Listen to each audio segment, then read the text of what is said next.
बस प्यार ही प्यार। अगली शाम को मैं मिनी स्कर्ट टॉप पहनकर ड्रेसिंग टेबल के सामने आई तो मम्मी भी वहां पहुंच गई। मुझे मिनी स्कर्ट टॉप में देखते ही वह मुझ पर बिगड़ती हुई बोली, मिनी स्कर्ट टॉप पहनकर कहाँ जाने की तैयारी हो रही है? तुम्हें मैं बताना भूल गई मम्मी, अनीता की बहन की आज शादी है। मैं वहीं जा रही हूँ।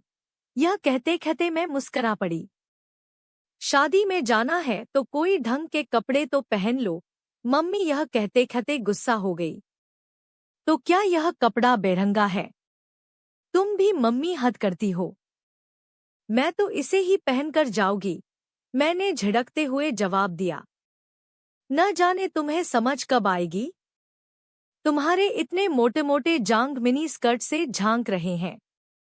कोई देखेगा तो क्या सोचेगा? क्या तुम अपनी टांगों का प्रदर्शन करने जा रही हो?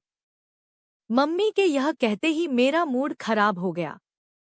मैं उसे आंखें दिखाते हुए बोली, कोई देखेगा तो अपनी आंखों से ही ना मुझे लूट या खा तो नहीं लेगा।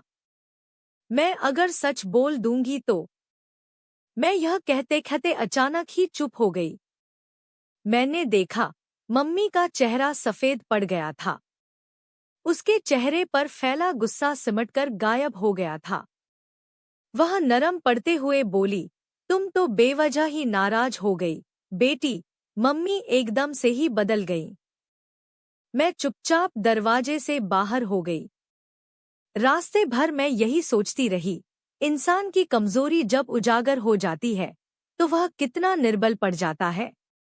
अपनी संतान से भी हर पल दबकर रहने लगता है। मम्मी की स्थिति कुछ ऐसी ही है। मम्मी की ही क्यों, जिनके भी भेद खुल जाते हैं उनकी स्थिति ऐसी ही हो जाती है। वे दब्बू और कमजोर बन जाते हैं। तभी अनीता का घर आ गया। दरवाजे पर ही देव खड़ा था। मैं सहम कर खड़ी हो गई। देव के छेड़ने छाड़ने की आदत से मैं काफी डर गई थी। इतने में ही वह हंसकर बोला, आज तुम्हें नहीं छेड़ूंगा। वह भला क्यों? तुम इतने शरीफ कब से बन गए? मैं यह कहती हुई दरवाजे में आई तो बिजली की रोशनी में मेरा ही नहीं, उसका भी चेहरा दमक उठा। देव मेरे हाथों को सहलाते हुए बोला, तुम्हें छेड़कर मुझे तुम्हें खोना है क्या?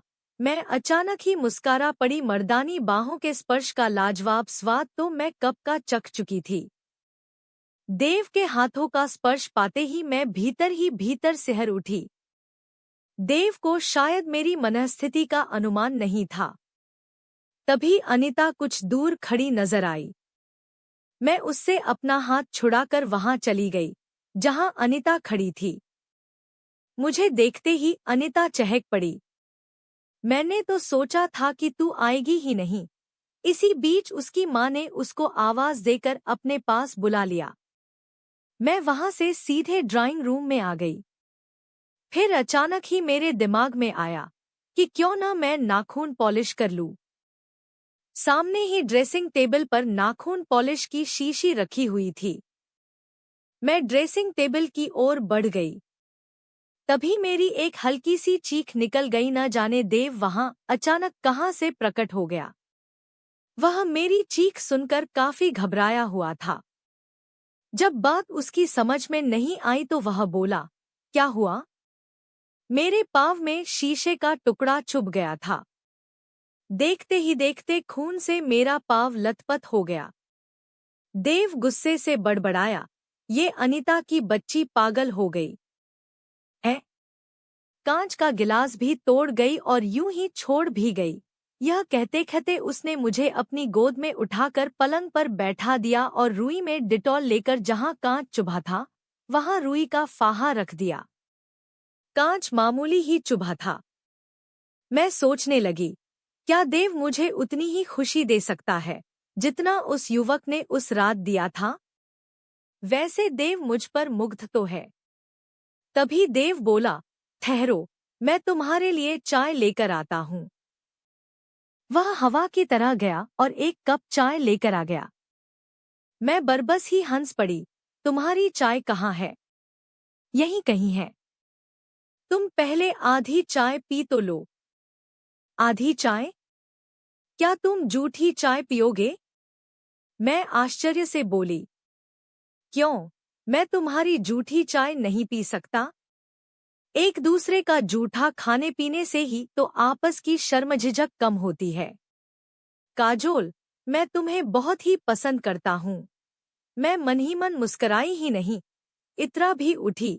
तुम मुझसे कितना प्यार करते हो यह तो मुझे नहीं मालूम, लेकिन यह तो पता ही है कि तुम मेरी देह के आशिक हो और मैं भी तुम्हारे पुरुष दहेष्टि की दीवानी हूँ। तुम मेरे जीवन में आने वाले दूसरे पुरुष होगे। मुझे देखना है तुम्हारी मर्दानी बाहों में कितना आनंद है, कितना नयापन है और कितना एक स्त्री को खुश करने का जादू है। इसी दौरान देव मुझे लूट लेने वाली निगाहों से घूरता हुआ बोला, काजोल, चाय तो पियो, ठंडी हो रही है। मैं मंद मंद मुस्कराती हुए चाय पीने लगी। अभी मैंने ने आधी चाय ही पी थी कि उसने मेरे हाथ से कप छीन लिया और बोला, तुम्हारे होंठों का स्पर्श पाकर चाय कितनी स्वादिष्ट हो गई है। न मालूम तुम्हारे होंठों के स्पर्श में कितनी मधोशी होगी, कितनी जादुई मिठास होगी और कितनी ताजगी होगी। मैं आश्चर्य से उसे देख रही थी। वह चाय की चुस्कियां बड़े मजे से ले रहा था। तभी बारात आने का शोर हुआ। मैं पलंग से उठकर विवाह मंडप की ओर बढ़ गई। इसके दूसरे दिन तड़के मेरी आंख खुली तो आंखों के सामने अनायास ही देव नाच गया। मैं देव के पुरुषोचित सौंदर्य से खेलना चाहती थी। मर्दानगी नहीं होती, बल्कि स्त्रियों में भी स्त्रीत्व होता है, जो मर्दानगी से कई गुना अधिक शक्तिशाली, विस्फोटक, ज्वलनशील, जोशीला और आश्चर्यजनक होता है। 10 बजने से पहले ही मैं स्कूल पहुंच गई। देव गेट पर ही मिल गया। मैंने दूर से ही देखा, वह मुझसे कहीं अधिक उतावला था। मेरे नजदीक आते ही वह बोला, अनीता बीमार है। उसने तुम्हें घर पर बुलाया है। मैं अनीता के बीमार होने की बात सुनकर चिंतित ही उठी। कहीं अनीता को उसके पापा ने किशोर को लेकर बुरा भुला तो नहीं कहा है। मैं यह सोचते ही देव के साथ उसके घर के लिए चल दी। कोई 20 मिनट के बाद मैं देव के साथ उसके घर के नजदीक आई तो दरवाजे पर बड़ा सा ताला लटका हुआ था। मैंने आश्चर्य से देव की तरफ देखा तो वह हंसने लगा। माफ करना, मैं झूठ बोला था। हकीकत तो यह है कि अनीता दीदी के साथ उसकी ससुराल गई है और मम्मी पापा शहर से बाहर हैं। तो फिर तुम्हें झूठ बोलने की क्या जरूरत थी? और तुम यह ताला खोलोगे कैसे? मैं यह कहते कहते चिंतित हो उठी। इस ताले की चाबी तो मेरी जेब में है और झूठ तो थोड़ा बहुत बोलना ही पड़ता है। यह कहकर उसने ताले में चाबी लगा दी। ताला खुलते ही उसने बड़ी फुर्ती से दरवाजा खोल दिया। हम दोनों अंदर आ गए, फिर दरवाजा बंद कर दिया।